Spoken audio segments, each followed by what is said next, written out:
Bismillahirrahmanirrahim. Assalamualaikum warahmatullahi wabarakatuh. Alhamdulillahi rabbil alamin.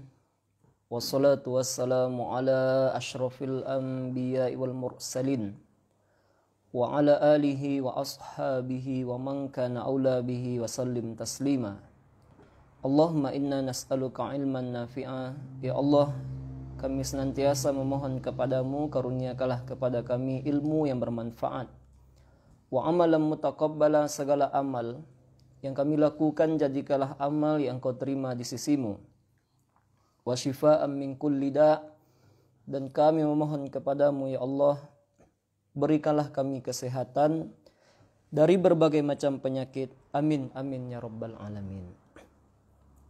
Para penonton dimanapun berada, dan baginda Nabi sallallahu alaihi wasallam telah disifati oleh Allah di dalam Al-Qur'an, wa ma arsalnaka illa rahmatan lil alamin.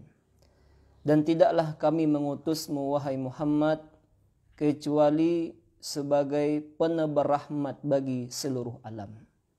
Dan rahmat kasih sayang Nabi sallallahu alaihi wasallam sudah terbukti tercurah kepada seluruh alam. Tidak saja kepada umat Islam, orang-orang yang telah beriman kepada Allah, bahkan Nabi SAW juga mencurahkan rahmatnya kepada orang-orang yang belum memeluk Islam sekalipun. Bagaimana kisah di mana Nabi SAW pernah ditawarkan oleh malaikat gunung agar penduduk Taif dibinasakan oleh Allah, tetapi justru Nabi meminta hidayah agar dari keturunan mereka muncul orang-orang yang menyembah Allah Subhanahu wa taala.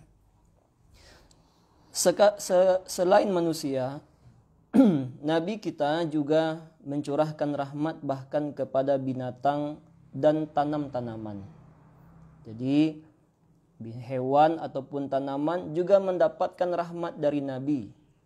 Di antaranya di dalam sebuah hadis Nabi SAW pernah bersabda. Ini kisah yang sangat menarik sekali. Nabi sampaikan kepada kita, bainama rajulun yamshi bitariqin. Ketika seorang laki-laki berjalan di suatu jalan, ishtadda alaihil atash. Tiba-tiba laki-laki ini sangat kehausan. Dari perjalanan itu dia melangkahkan kaki, di tengah-tengah perjalanan terasa haus sekali. Fawajada bi'ran. Maka dia mendapati ada sumur. Fanazala fiha fashariba. Maka dia turun dari sumur tersebut, kemudian dia ambil air, lalu dia minum di sana. Summa kharaja. Setelah puas dia minum, dia keluar dari sumur itu. Ketika dia sampai di atas sumur, faidha kalbun yalhas. Dia dapati ternyata ada seekor anjing yang menjulurkan lidahnya. Ya'kullu thara minal atash. Jadi lidahnya ini dia julur-julurkan, jilat-jilatkan ke tanah karena haus sekali pula anjing ini. Faqala rajul, maka melihat pemandangan ini yang laki-laki tadi berkata, laqad balagha hadzal kalb minal atash mithlul ladzi kana balagha minni. Wah, nampaknya anjing ini kehausan sebagaimana hausnya saya tadi. Tapi anjing ini tidak bisa turun ke sumur. Akhirnya apa? Fanazalal bi'ra. Yang laki-laki ini pun turun ke sumur itu lagi. Famala'a khuffahu ma'an. Dia masukkan, dia keluarkan sepatunya, kemudian dia masukkan air ke dalam sepatu tersebut. Dan kita tahu umumnya sepatu orang-orang dahulu terbuat dari kulit. Lalu menjadi pertanyaan adalah, kalau seandainya sepatu itu diisinya dengan air, dan kita tahu kalau manjat sumur itu pasti dengan dua tangan. Di mana dia taruh? Nabi sampaikan summa amsakahu bifihi hatta raqiyah.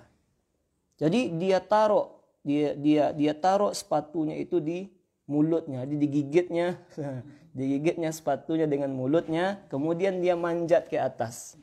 Sesampainya di atas fasaqal kalba. Sesampainya di atas, dia kasihlah air yang telah dia ambil dari sumur tersebut, lalu minumlah anjing tersebut. Fasyakarallahu lah. Dengan perbuatan yang dilakukan oleh laki-laki tadi yang penyayang terhadap anjing yang kehausan, Allah berterima kasih kepadanya. Faghafaralah, lalu Allah mengampuni dosa-dosanya. Nah, qalu ya Rasulullah, ketika para sahabat mendengarkan kisah ini, para sahabat akhirnya bertanya kepada Nabi, wahai Rasul, wa inna lana fi hadhil bahaim la ajran? Nabi, apakah kepada binatang-binatang itu kita bisa mendapatkan pahala? Nah, jadi ini menarik sekali pertanyaan sahabat, karena kita di dalam kehidupan ini tidak saja ada manusia, ada hewan-hewan. Maka sahabat bertanya tentang hewan ini, ada tidak kesempatan pula kita untuk mendapatkan pahala dengan itu? Maka Nabi SAW menyampaikan, fi kulli kabidin rotbatin ajrun. Di setiap hati yang basah itu ada pahala.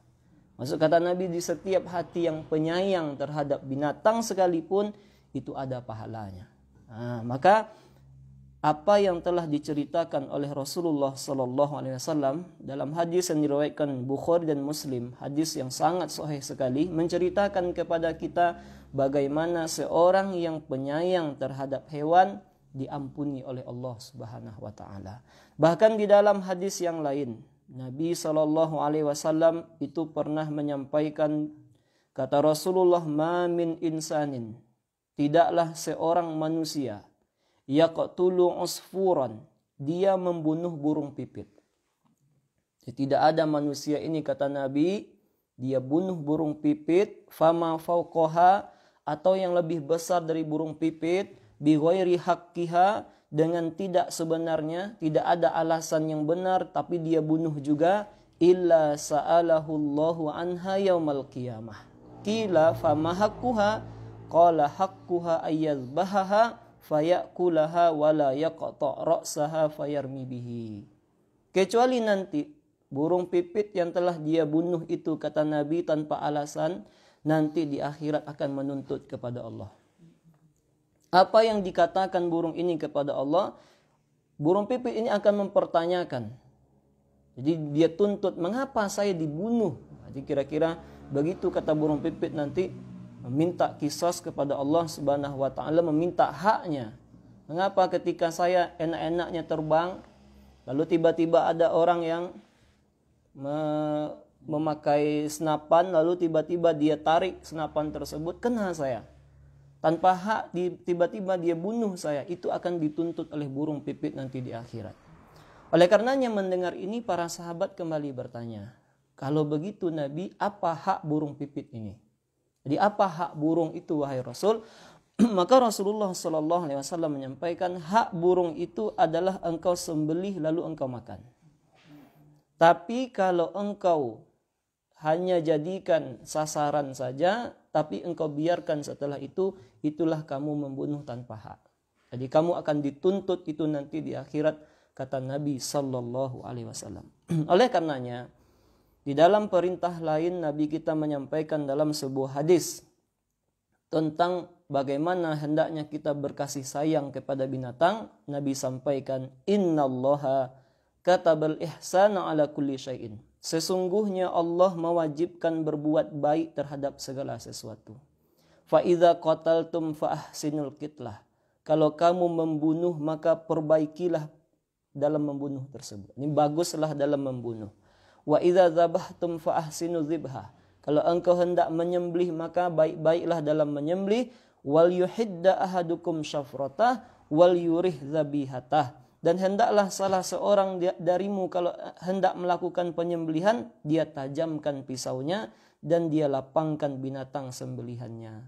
Jadi nanti kalau seandainya kita menyembelih hewan, ayamkah itu, sapikah itu, kerbaukah itu, kudakah itu, ontakah itu, kambingkah itu, maka tugas kita adalah dalam penyembelihan harus berbuat baik.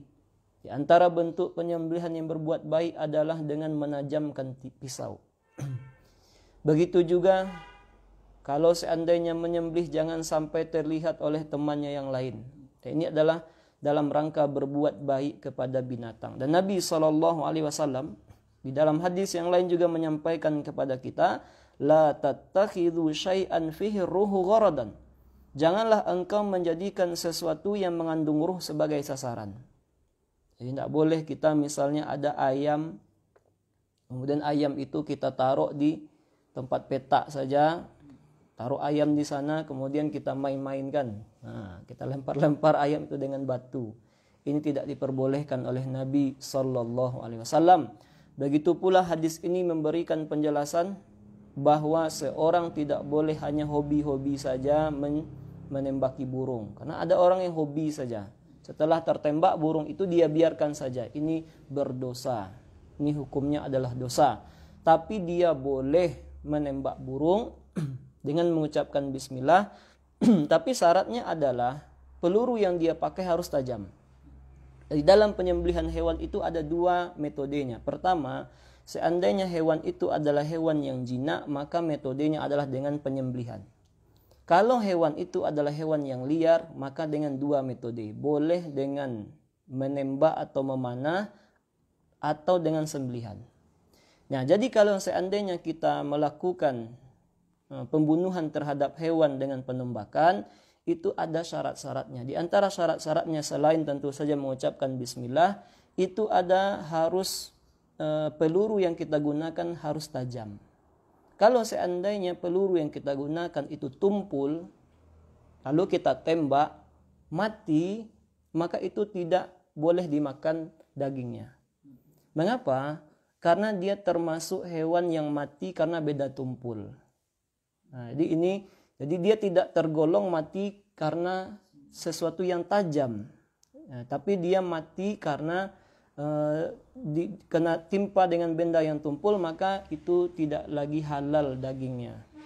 Jadi kalau seandainya seseorang misalnya memburu burung, dia boleh dengan dua niat. Pertama, burung tersebut dia gunakan memang untuk dia makan, atau mungkin burung yang dia cari itu digunakan untuk makan makanan yang lain.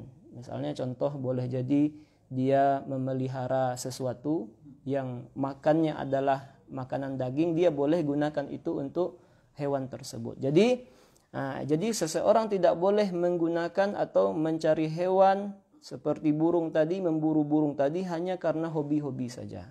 Oleh karenanya ini menjadi sesuatu yang ditekankan oleh Nabi Sallallahu Alaihi Wasallam.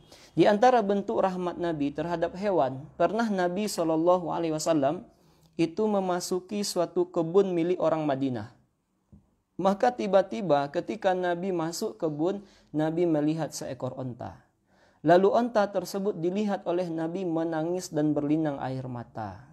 Maka kemudian Nabi mendatangi onta itu, lalu Nabi usap-usap kepalanya, lalu onta itu pun tenang. Lalu Nabi bersabda bertanya, siapa pemilik onta ini? Jadi Nabi ketika masuk kebun, dia lihat onta sedang berlinang air mata, dan Nabi kemudian pergi ke onta tersebut, Nabi tenangkan onta itu, lalu Nabi bertanya, siapa yang punya onta ini? Maka datanglah seorang anak muda, dia katakan, saya Nabi. Maka Rasulullah kemudian bersabda, ala tattaqillah fi hadhil bahimah allati mallakakallahu iyyaha. Apakah kamu tidak takut kepada Allah? Apa kamu tidak bertakwa kepada Allah yang Allah telah berikan hak kepemilikan hewan ini kepadamu? Allah telah berikan onta ini kepadamu. Fa innahu syaka ilayya. Sesungguhnya onta ini, kata Nabi, itu sedang mengadu kepadaku. Dia sedang mengadu kepadaku. Apa yang dia kadukan?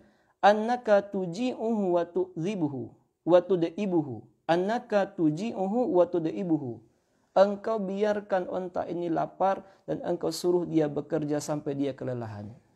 Jadi onta ini mengadu kepada Nabi, dan ini ternyata mukjizat Rasul Sallallahu Alaihi Wasallam. Nabi Muhammad ternyata nabi seperti Nabi Sulaiman. Jadi ternyata di antara mukjizat Nabi, sebagaimana Nabi Sulaiman mampu berkomunikasi dengan hewan, ternyata Nabi kita Rasulullah Muhammad pun mampu berkomunikasi dengan hewan. Bahkan di dalam hadis yang diriwayatkan oleh Imam Al-Bukhari yang terdapat dalam kitab Adabul Mufrad, ketika Nabi melakukan perjalanan, sedang jalan-jalan, tiba-tiba muncul burung keliling-keliling dekat dengan Nabi. Maka kemudian Nabi SAW Setelah burung tersebut dekat dengan Nabi, berterbang-terbang dekat dengan Nabi, Nabi kemudian bertanya kepada sahabat, siapa tadi yang bermain-main dengan burung ini? Mengapa Nabi? Kata sahabat, sesungguhnya dia tadi mengadu kepadaku bahwa ada di antara kalian yang mengambil telurnya. Maka kembalikan telur itu ke sarangnya lagi. Nah, begitulah rahmat Nabi SAW kepada hewan. Nah, inilah seorang Nabi rahmatan lil alamin. Tidak saja kepada hewan, bahkan pohon pun pernah mengadu kepada Nabi. Bagaimana kisahnya? Di dalam sebuah hadis Nabi SAW diriwayatkan oleh Imam Al-Bukhari, tatkala beliau dibuatkan mimbar. Nabi dibuatkan mimbar, maka batang korma tempat Nabi berkhutbah di atasnya merintih seperti rintihan anak kecil. Jadi ketika Nabi naik ke mimbar tersebut, terdengar oleh sahabat seperti anak kecil, menangis. Maka Nabi SAW turun di atas mimbar lalu memeluk batang korma itu. Bayangkan rahmat Nabi SAW. Jadi dipeluk oleh Nabi, lalu menjadi tenanglah seperti anak kecil yang tenang. Di batang korma yang terdengar menangis tadi, turun Nabi, kemudian Nabi peluk batang korma itu, tidak terdengar lagi tangisan. Jadi seperti anak kecil yang menangis, lalu dipeluk oleh ayahnya, tenang anak kecil ini. Lalu Nabi SAW bersabda, bakat ala ma kanat tasma'u minadzikri. Batang korma ini menangis karena dia mendengarkan zikir kepada Allah Subhanahu wa taala. Masa ini kisah yang sangat luar biasa sekali, yang ketika Imam Hasan Al-Basri menangis setiap kali menceritakan hadis ini kepada murid-muridnya. Dia katakan kepada murid-muridnya, wahai sekalian murid-muridku, batang korma merasa rindu kepada Rasulullah karena rindu bertemu dengannya. Maka kita yang lebih berhak pula untuk rindu kepada Nabi sallallahu alaihi wasallam. Maka inilah wama arsalnaka illa rahmatan lil alamin. Menjadi pelajaran bagi kita. Terkadang kita tidak berbuat baik kepada hewan. Terkadang kita sedang makan, lalu tiba-tiba ada kucing yang meong meong meong. Nah, mungkin kucing ini kelaparan, tapi jarang ada tumbuh kasih sayang dalam hati. Kucing hanya mungkin minta bagian kecil dari makanan kita, tapi kaki kita lebih keras pula mainnya. Kita merasa terganggu dengan kedatangan kucing tersebut. Kucing yang hanya minta saja, minta sedikit dari makanan. Nah, mungkin dia juga punya anak-anak pula di rumah yang dia tinggalkan. Lalu kita merasa tanpa ada dosa menendang kucing tersebut, ataupun tidak berlaku baik kepada kucing. Ini tidak disukai sebetulnya oleh Nabi sallallahu alaihi wasallam. Begitu pula kadang hewan tidak ada salah apapun. Seperti misalnya sedang bercengkrama jalan-jalan sore induk ayam dan bapak ayam mungkin, tapi kita ini usil orangnya. Karena sebahagian kita memang usil orangnya, sedang enak-enak jalan, enak saja kita melempar ayam tersebut hingga kena, dan itu menyakiti hewan. Dan ini bukan perbuatan yang disukai oleh Rasulullah sallallahu alaihi wasallam, tetapi Nabi kita berlaku kasih sayang kepada setiap hewan. Oleh karenanya di sini tampaklah mengapa ulama melarang dan mengharamkan misalnya adu ayam misalnya, atau adu binatang ini dan itu sungguh-sungguh dilarang oleh Nabi sallallahu alaihi wasallam. Jangankan disengaja diadu. Kita yang tidak ikut campur, misalnya ada hewan, kita pun tidak ikut campur misalnya, tapi hewan itu bertengkar berdua. Misalnya ada kambing yang satu bertanduk, yang satu tidak bertanduk, bertengkar mereka berdua, itu pun nanti akan diadili di akhirat. Jadi yang kita tidak ikut campur saja, itu akan ada pengadilannya nanti di akhirat, di mana Nabi pernah menyampaikan bahwa hewan yang tidak bertanduk akan menuntut hewan yang bertanduk. Mengapa dulu ketika hewan yang punya tanduk ini menanduk dia ketika di dunia? Kita tidak ada ikut campur, tetapi ada pengadilannya. Apatah lagi kita sebagai manusia ikut menyengaja menjadikan ada pertandingan hewan itu. Nah, ini adalah perbuatan yang tidak rahmat kepada hewan. Dan telah kita sebutkan tadi, ternyata selain hewan, pohon pun, tanaman pun mengadu kepada Nabi sallallahu alaihi wasallam, membuktikan kepada kita tidaklah Rasulullah datang kecuali memang menjadi penebar rahmat bagi seluruh alam. Demikianlah para penonton mudah-mudahan dapat kita ambil pelajaran dari apa yang kita sampaikan ini. Kita tutup bahasan dengan doa kafaratul majelis. Subhanakallahumma bihamdik asyhadu an la ilaha illa anta astaghfiruka wa atubu ilaik. Assalamualaikum warahmatullahi wabarakatuh.